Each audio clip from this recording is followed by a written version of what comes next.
Anyhow, I thought this could be an informal session. You could grab a cocktail or a snack. But the session's 20 upgrades for 2022, 20 things you can do to almost guarantee you will grow faster this year. And what I wanted to use was a bunch of surveys. So a couple months ago, we invested a little more in our LinkedIn page. I know everyone knows LinkedIn works for B2B, but we didn't do much. We started doing some surveys, asking some of the SaaStr classic questions, and wanted to use some of the answers from 1,000, 2,000, 3,000 per survey on some questions that we've talked about for years about how things work in your business and how to level them up. So I want to use about 20 of these surveys for a prop. We may run out of time, we may have extra time. You can interrupt a little bit, but I think some of them tie into some classic SaaStr themes. A lot of the stuff you've heard today, but maybe we could dig in a little bit on data. And this one, and I know David Kellogg talked about it, I think Bill Binch talked about it if you heard their sessions, but I like this data because we've talked about this a lot on SaaStr. There's a classic SaaStr post, which I really think, if you haven't read, one of the top 10 I would read, which is why the best sales reps close 9x more than a normal rep. Not a little bit, not 20% more, 9x again and again and again and again. I was just talking with the top sales reach, one of the top sales reps ever, maybe the #1 at Outreach ever. He was 9x his first year. Even our little SaaStr team over here that sells sponsors, we have one person, and this is a great sales team, we have one that has sold 23 million of sponsorships already, okay? 9x. And we won't get into all the math today, but I did a survey, and we asked, only 427 for this, but how much more does your #1 sales rep close than your average sales rep? 20% says 5x or more, 35% 4x or more, and the majority 3x or more. So what do you do with this data? Great, the sales magician. The most important thing, if any of you are having any stress in your model, is one way or another move on for the bottom top 10% of your reps. Do it early. You heard David Kellogg and Bill Binch talk about making these decisions early, but think for a moment. Think how many leads, what if you took your 100 leads that you're sending to your 2 or 3 or 5 worst reps and gave them to your best reps or the middle reps, and they closed 3 times more, 9 times more. Every single time I see this happen with a SaaS company, it happened to me back in the day as a SaaS CEO, magic happens. You just close 20% more from the leads you already have if you concentrate them in your best reps. Now, of course, you can't give your #1 rep all the leads. That doesn't scale. It doesn't work. But again, your bottom 10% are usually just flushing leads down the drain. So be kind, be helpful, but literally move out your bottom 10% and your revenue will literally go up in less than 1 sales cycle. It's just math. So this worked for me, it works for all the companies I've invested in or worked with, and it appears to work with 427U as well. Just recycle the leads to your best reps. A second one I asked about what people are seeing on turnover, and we could talk about the Great Resignation and what you're seeing, what you're feeling, but the best sales teams stay together, and the best VPs of sales not only are constantly recruiting the best AEs to join them, but the best VP of sales don't let anybody good go, and design sales comp plans so that you'll never want to leave, right? And if you haven't worked in a great sales environment or you're just experiencing it today, what you'll see is literally with the best VPs of sales, there's almost no turnover on their team, and their top reps make a lot of money. That becomes a virtuous cycle. It is risky as an AE to leave and go to another startup if you're doing well, if you're making a lot of money at a SaaS company. Just because another one just raised a round or looks hot, what are the odds that you're going to make top 10% salary if you just quit and go somewhere else? It's risky. And if you love your boss and you're making a lot of money, you're not going to leave. So I asked, what % of your sales team turns over each year? The median appears to be about 20, 25%. That's crappy. It's crappy. And the reminder is, and I think we've learned this over the years, old school sales is some sort of bell-shaped distribution. And notwithstanding that we do want to get rid of the bottom 10%, we want the bell curve to keep moving and reps to get better and better. And you want the vast majority of your sales team hitting quota. You want 80%, 90% hitting quota. It can be done. We've talked, you can check on YouTube and Google, Sam Blond, who's now CRO of Brex. We've done this so many times. You want 80% hitting quota and not having this turnover. So honestly ask yourself 3 things. Do your reps love your VP of sales, your good ones? If not, that may be a flag you have a problem. The best reps should love them. Does it reward excellence? Are your top reps making a lot of money? Like, depending on where you are, in the US, your best AEs should be making $300,000 for SMB, $500,000 for mid-market, and $1 million for enterprise. If your best folks make 3 to 5 times more than the mid-pack ones, they should be making that much money. So does your sales comp plan work? And don't take away money from your best reps, and strive for 0 voluntary attrition. It truly is a flag if any of your best sales reps leave. For any reason, it's a flag. Find out why. Go grab them in the parking lot if you have an office. Grab them on Zoom or grab them whatever. Don't let them go. Because again, if they're making good money and have a good boss, why would they leave? The only reason an individual contributor sales rep should leave your company is for a promotion they can't get at your company. You can't promote everybody. Not everyone can become a director of sales or a VP of sales or promotion. Typically, there's only enough slots to maybe promote half of the folks that want a management level role, but it should be the only excuse. If someone else good is leaving, it's a flag, it's a problem. So don't lose any. That's one of the best ways to keep growing. Concentrate that knowledge, because their best reps just get better and better around year 2 and even year 3, and they train the rest of your team. Don't let them go. Point 3, this one is, I love what David Kellogg talked about, the dramatic damage from a cost perspective a mishire in VP of sales can do. I asked the flip around question. We should have gotten more votes on this one, but how much of a revenue boost did you get from your first great VP of sales? 20%, half got 20%, and about half got 40 to 100% boost.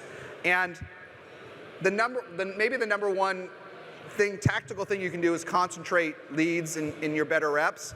But the number 2 thing you can do to grow fast this year is just upgrade your weak VPs. Dave made the point that you already know who's not cutting it, but things should always improve in one sales cycle. Another classic SaaStr post, if you want to go back and look on the site, is a great VP of sales should make an impact in one sales cycle or less. And when I wrote this years ago, so many VPs of sales I knew got mad at me. Like, how can you expect me to improve sales in one sale? I need 2 quarters, I need 4 quarters, I need 12 quarters to turn this ship around. Read the post. You don't. You don't, because what a great VP does is a couple of things, and not just in sales, in marketing, in product, in eng. A great VP of sales brings in a couple great people, a couple great engineers, a couple great developers, a great marketer, and they move out anyone that's not great. They do it, in fact, their first week, the good VPs, especially VPs of sales, because VP of sales is half your job is hiring. They immediately assess the team on the ground. They immediately bring in 1 or 2 great people, move out 1 or 2 great people, and you see that same math with the great AE. Like, they route the leads to the best people internally, and they bring in a few ringers. And the best VP of sales are better at closing than someone mediocre. So they come in, and the deals that are already happening, the deals that are already in the pipeline, they just close more of them than a weak VP of sales or no VP of sales. So you should always see some improvement. You should see more story points in your VP of Eng. You should see more leads from marketing. You should see more revenue from sales. The nuance is, don't expect magic. Not every VP of sales can come in and double sales in 30 days like I experienced. Sometimes it's a smidge better. Sometimes marketing gets a little bit better. Engineering, product gets released a little bit faster. It can't always happen overnight. But if you see no progress, you're almost always better off with nobody. And most folks know this. You're almost better off with no VP than even a mediocre VP. So fix this today, and revenue usually will go up. And again, other folks have said this, but if we had to just wrap this last one, just remember, time never turns a mediocre VP into a good one. It just never does. And especially never listen to your VCs or investors that tell you this. Many of them don't know. They haven't run companies, and they always want to give, especially that strapping, like, white male VP of sales from a hot tech company that's 6'4" and has a suit and a good accent. They always want to give him more time. But you got to close, right? So time never helps. So upgrade your weak VPs. A small one, but to impact your team, is make sure you hire any great VP. You do not have to sequence it perfectly. And we've talked about this on SaaStr. It's a classic post of what order to sequence it in. But the real key to understand, and this is not intuitive until you're later, is any great VP is accretive. Any great VP. And I'll hit the math for a minute. But I asked folks, 1,101, Which VP do you wish you'd hired earlier? Well, 38% said VP of sales, which is what everyone thinks. But VP of marketing, VP of product, Eng, maybe, I guess I get the 9%, we could talk about it.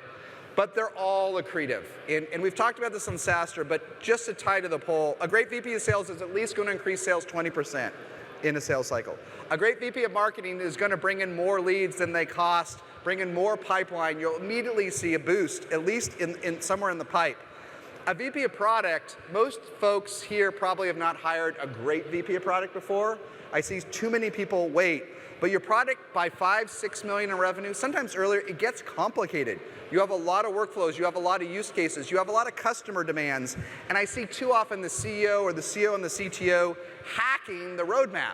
It doesn't work when you have 100, 1,000, 10,000 customers. You're making the wrong bets. You're making the wrong bets overall, and you're making the wrong bets for your biggest customers and the ones in the pipeline. A VP of product will figure out how to manage those bets, those story points, and optimize the chances big deals close and that big customers are happy and that big customers buy more from you. So they're all accretive, even $1 million in ARR. So the point is, as founders, your job is spend at least 20% of your time recruiting, half if you can, but meet all the great VPs. And if you think you need a VP of sales, but you find a great VP of demand gen, just hire her.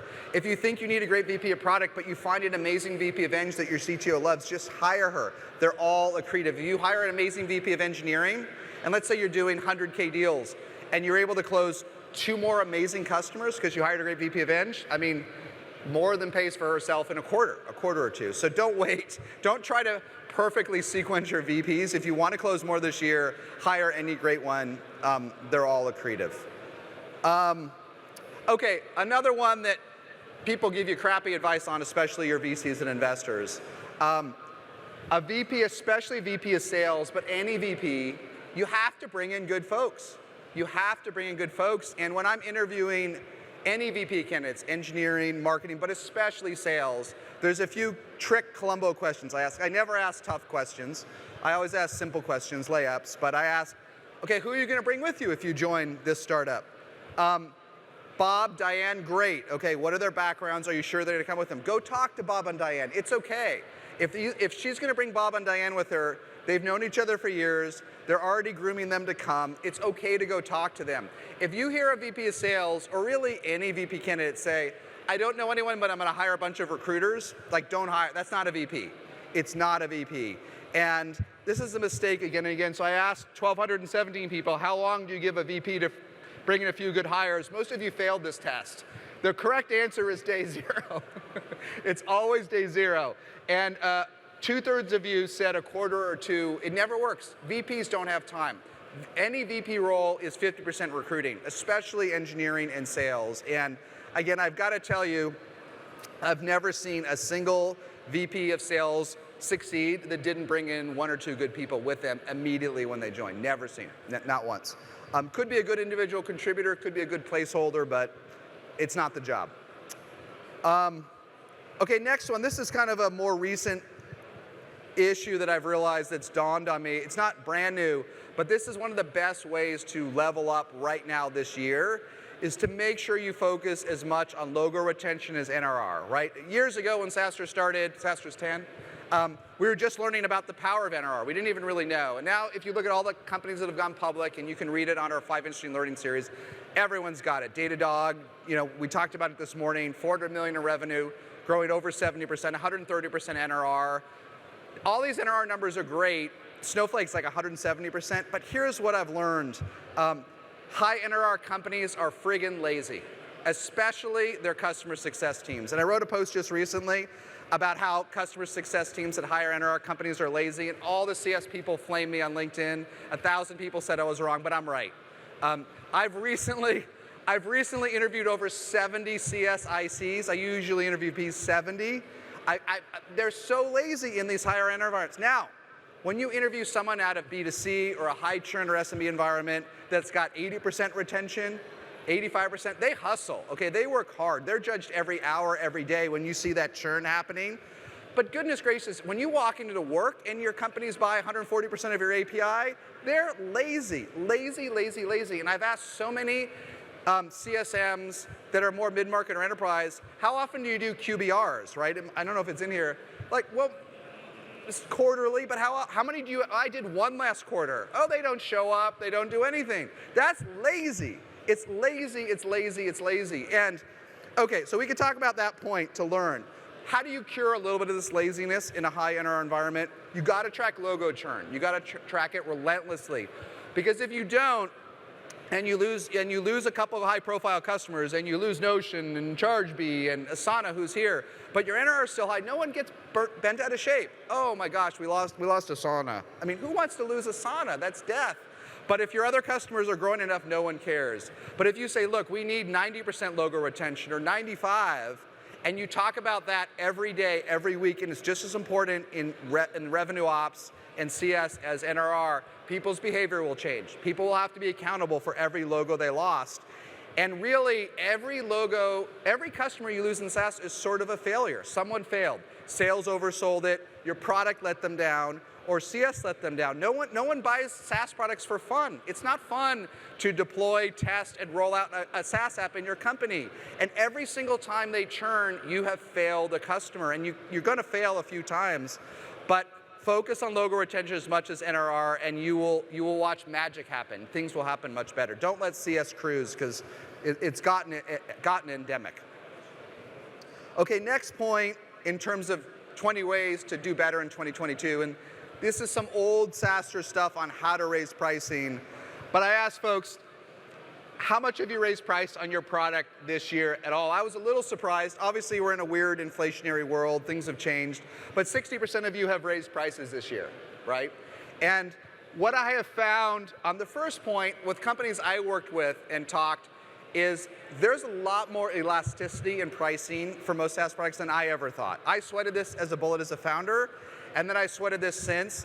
But folks are getting better at this. They're providing more value in their products. They're more trusted vendors. And listen, if your product's 20K a year, what's the difference between 20 and 25? Nothing. Okay, nothing. It may look like it on your website, but if you're charging 20, I hope you're providing 100K or 200K of value. It really doesn't matter if you're providing a lot of value if you increase your prices even 20%. And it's great to try. Not only will your new customers pay it, which we'll get to, but if they don't, it's wonderful learning to kick the ass of the rest of the team. We really can't go from 20 to 25, and we can't close customers anymore. I mean, that's a flag that you are not providing as much value for your customers as possible. So a lot of things we can talk about. We have an old SaaStr post on your next customer, double pricing. I love doing this more in the enterprise, is double pricing and see how it sticks, see how it goes. Different point, but raise your prices, but do it thoughtfully with adding value. Folks will pay more for high value products. But again, the second point, and I don't have the data on the second, other than all of my experiences over the years, hopefully things aren't tough for you, as we talked about this morning, but if things are harder, if they're getting a little bit harder to close, if there's more drama, a lot of folks want to raise pricing on your base. It's a cheat. It's actually a completely weak sign when a VP of sales is missing a quarter and he says, well, you know what, I'm not going to make it, but let's raise prices so that we can make my plan. It's a cookie. You raise prices on your base once, it works once, you can't raise it every quarter. It's almost worthless. If you piss off your customers, it's not worth it. And the customers you have today, even if you're at 20 million in revenue, they're likely a very small percent of your customers going forward. So look, if you can raise prices on your base strategically, you have data, it works, it's elegant, or maybe better yet, it's for a new edition, a new product, so that it's additive, go do it. But raising prices on folks that bet their careers on you, I usually don't see that worth it, and it consumes a lot of internal oxygen, a lot of discussion, and then the cookie's gone, and you can't raise prices next quarter to miss the plan. So maybe even ideally, only raise prices on existing customers when you've blown out the quarter. Then you take out the pressure to kind of make up for it by doing it, and people come to that conclusion for the wrong reasons. So, but it's interesting that the elasticity I've seen, 60% of folks have said we've been able to raise prices significantly, and implicitly it hasn't really hurt our business. Okay, next one, and we talked about this a little bit this morning. If folks on your team are whining about the markets And again, SaaS is growing faster than ever. We talked about this morning. Asana is doubling at 400 million in revenue. Snowflake's almost doubling at $1 billion in revenue. GitLab up 70%. Like all the cloud leaders are growing like crazy. Salesforce is accelerating. But I know a lot of you are going to hear complaints from the field, from your teams, from your sales team. Remember that some budgets are down, but more are up than down. So I asked, to 680 folks, given all the turmoil, what are you seeing on budgets? Well, 22% said they've seen budgets reduced, but half said no change, and more, not statistically, but more said budgets are going up. Like budgets are going up. So focus on that. Even if some of your customer segments are impacted, focus your energy on the segments that are growing. And like we talked about this morning, don't let too many excuses in the team. As many folks, look at the folks here. Like let's just pick the sponsors. I bet our average sponsor here is growing 100% or more. Okay, these are good companies. If they're your customers, go get more. Go sell them more. They're growing 100%. Worry less about the ones that are struggling, because cloud is just a rising tide. And again, don't take budgets are down as an excuse. The data and the public markets don't support it.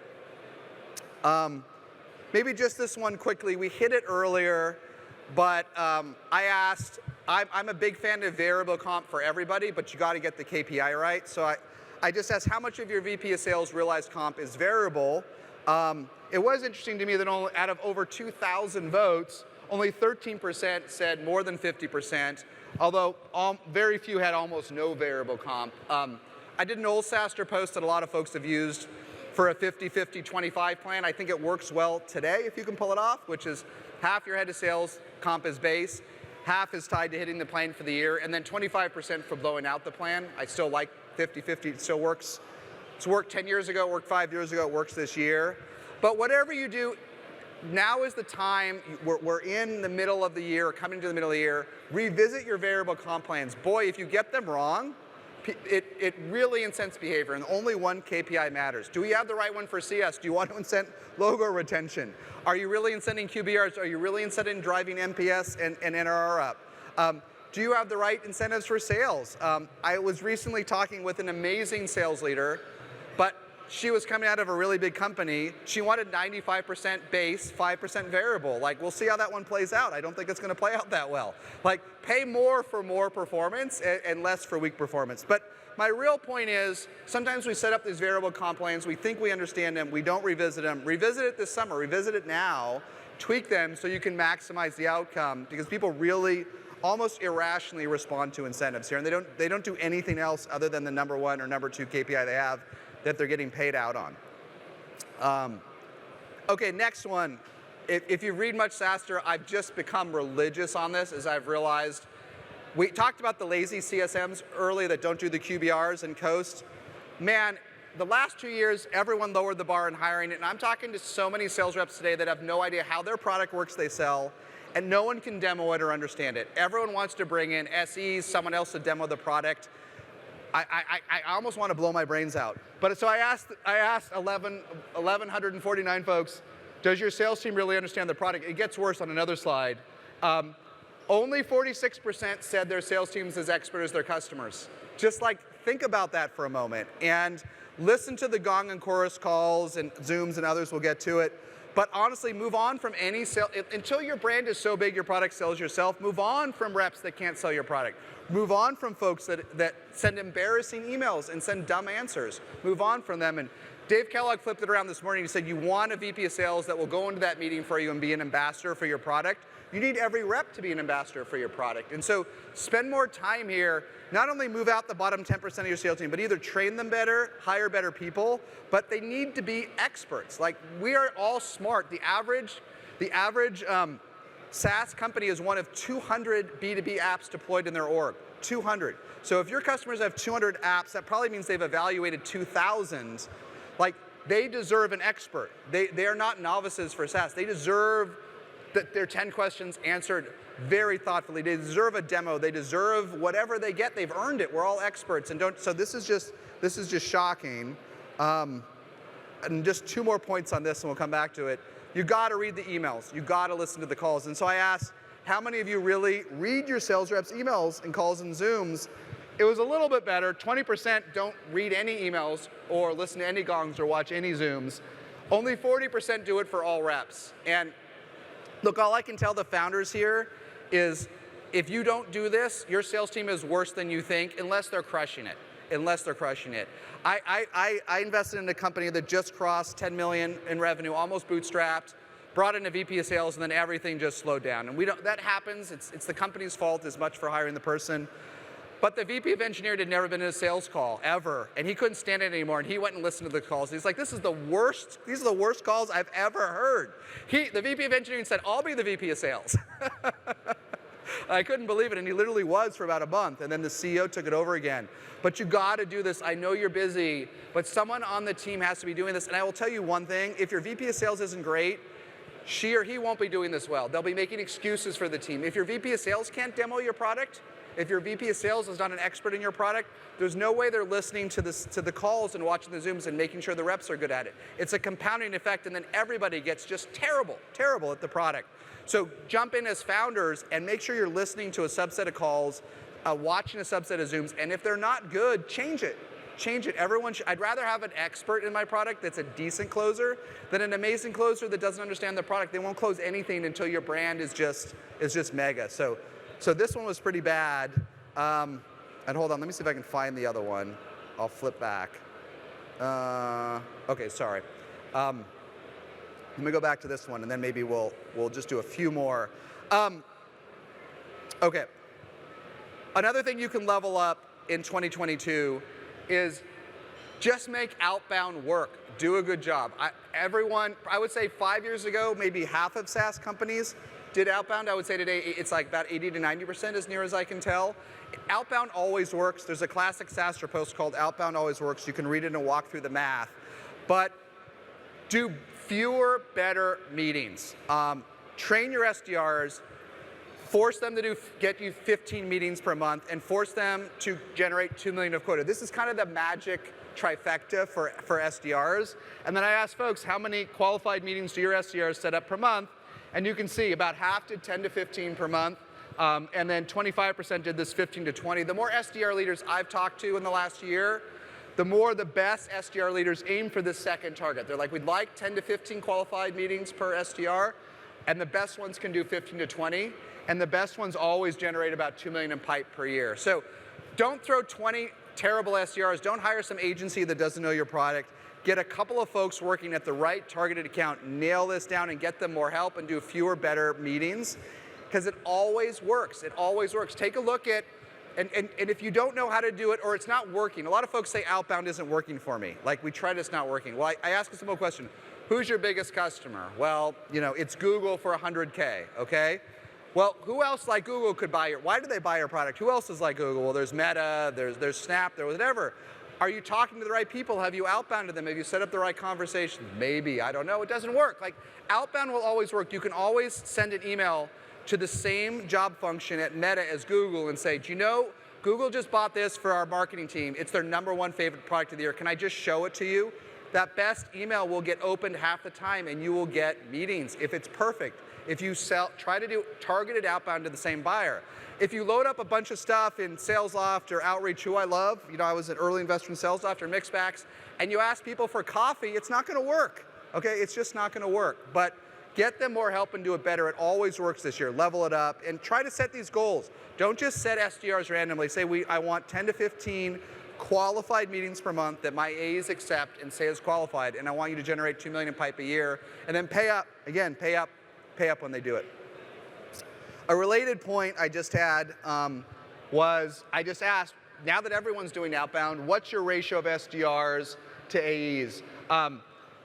Again, actually this ties to the prior point. The most interesting one is who has no SDRs. Only 14% of folks have no SDRs at all.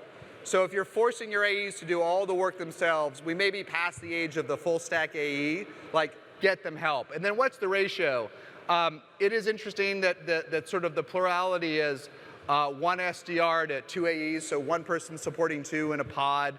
There's different ways to do it. You need to experiment here, but again, everyone's doing it. And there's, 1 to 1 can work if you have a big enough deal size, 1 to 4 maybe if you're smaller. But if this meeting is 1 to 2, make sure you have 1 good SDR setting up appointments for every 2 AEs, and then sort of magic can happen. Oh, I think we sort of hit this one. Maybe I'll skip this one for time. Unless people want to do more, you can let me know. But when did you hire your first VP of product? Most folks waited, it looks like here, till about 4 to 5 or 6 million ARR. Maybe I'll just simplify one thing that I have on the right. There's a moment in time when everybody realizes they need help, a product manager, like a moment in time. I need a product person. And 98% of you, 96% of you, I think, make the same mistake. You hire a junior person. Okay, I'm gonna go hire a product manager that worked on one pixel at Twilio or worked on one little thing at some great company. They don't know how to ship products into production. A manager is not enough. Your product gets too complicated, and someone with 1 or 2 years of experience at a brand can't do it. But if you hire a great VP of product at 3, 4, 5 million, and you have a sales-driven motion, if you have that, magic happens. A great VP of product immediately, her or his first 2 weeks will go meet with your top 20 customers. Magically, they will understand how to improve the experience your top 20 customers have. They will join your head of sales and your customer success on all the top accounts and provide leverage, and that leverage can be amazing. Hire a VP of product that has supported customers, that has worked with a sales and engineering team at your size, and go hire them and watch more deals close and have higher NRR because they can provide more value to these customers. It's magic to drive up the revenue. All right, maybe just 2 more, and then unless anyone wants, we'll drive home a point. One fun one, if you want to do better, is, this was an early SaaStr post too, but be wary of high win rates. Be wary of high win rates, high close rates. It's a bad sign if you win every deal. So I asked, this was an early poll, so maybe we only got 214 votes, but did your win rates go up or down as you scaled, right? 41% said they went down. So just a reminder that if you're going up, as marketing gets better, if you hired a real VP of marketing, if Outbound's working, if your mini brand is growing, you should start getting into more deals. You should start getting into deals where the competition is not just the folks that know this little tiny feature you do well, but you should be in more conversation. If you're in more conversation, you should be losing more often. You should be in the deals. If you're competing with Asana, and you get into more of those deals, Asana's a pretty good product. It's a pretty good brand. You should lose a lot of those deals. But even if you win 10% or 15%, it can really move the needle. So be wary of high win rates and high close rates. If you want to grow faster this year, if your team's good, you should actually want to see your win rate go down. That's a sign that marketing's working and Outbound is working, that you're getting into more deals. And it's a terrible sign if 80% of your deals close. It means you're doing no marketing. It means you're literally doing no marketing or outbound if 80% of your deals close. All right, so maybe one more good one, and then we'll break. I pick this one. Make support more important. I want to do all of them. But let me maybe break on this one, because this is another one everyone's getting terrible advice to today, and then we'll break.